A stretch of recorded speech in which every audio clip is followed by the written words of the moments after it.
Donivan Williams. I'm here with local BCTGM, local 3G out of Battle Creek, Michigan. We're currently experiencing a strike, which means we're currently creating history. It's reaffirming to be in this room because I consider us all shepherds. We're shepherds of the herds. And as shepherds, we train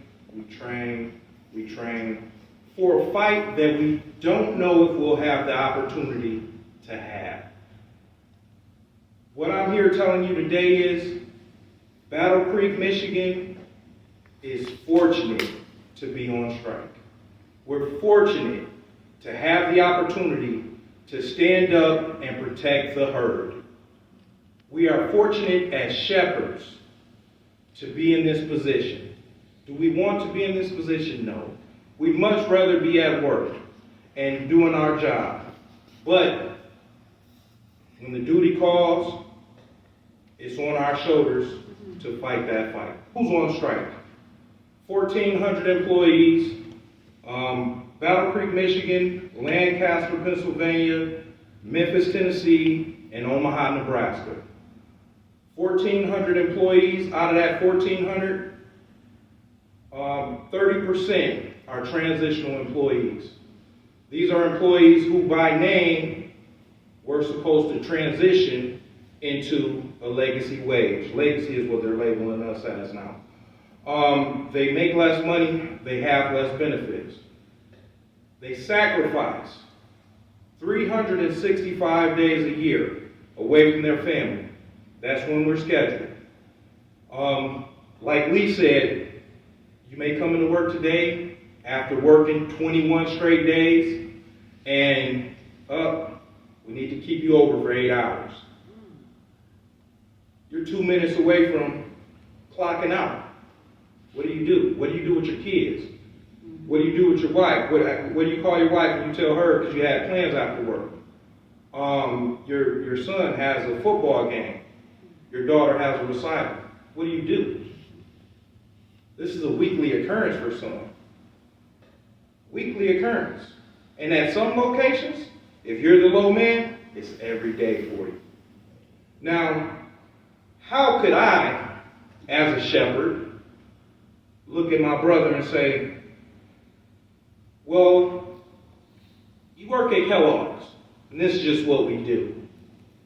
No, that's not what we do. While they're making less money, with less benefits. See, the sacrifice that I made and the workload that I'm willing to bear that workload for a certain set of benefits and not a dime less.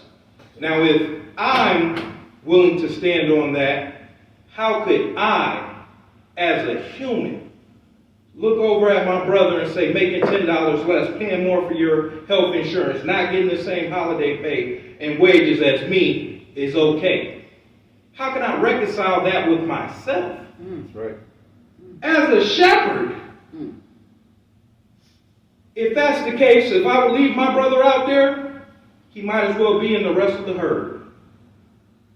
No, we're shepherds here. We fight. We're proud to fight. We fight with our chest out. What are we on strike for? I think I just addressed it. We're on strike to get rid of a two-tier wage system. Sunday, they came and presented us with the contract to vote on. The contract did not address any of the proposals that we proposed and the reasons why we initially went on strike. So the tentative agreement was overwhelmingly turned down. I received I received a text Tuesday morning informing me that it was overwhelmingly turned down. And I must say, a tear fell from my eyes. My brothers and sisters out there on that picket line, they have been strong. They have been resilient. We have stood outside in the rain, in the cold, mornings, nights, sitting alongside burn barrels, makeshift tents, makeshift shelter, to fight this fight and see it through. I don't regret a day of it. Yep. Not a day of it. When will the strike end? The strike will end the day after the company calls it quits. That's right. The strike will end the day after the company calls it quits, and not a day sooner. We at Battle Creek and the other locals, Memphis, Omaha, Lancaster, we're thankful for the overwhelming support that we have received over this time frame, and it will not, cannot be forgotten or put astray. This will forever be at the forefront of our minds and in our hearts. We appreciate everyone who has said a prayer, a kind word, or sent donations. We're appreciative of it all. It is overwhelming, the support that we found from the community, but also the other locals and other unions who have stopped by and shown support, who have picked up a picket sign and went out to the line with us. And I just want to say thank you all for inviting me here, and I really appreciate you all.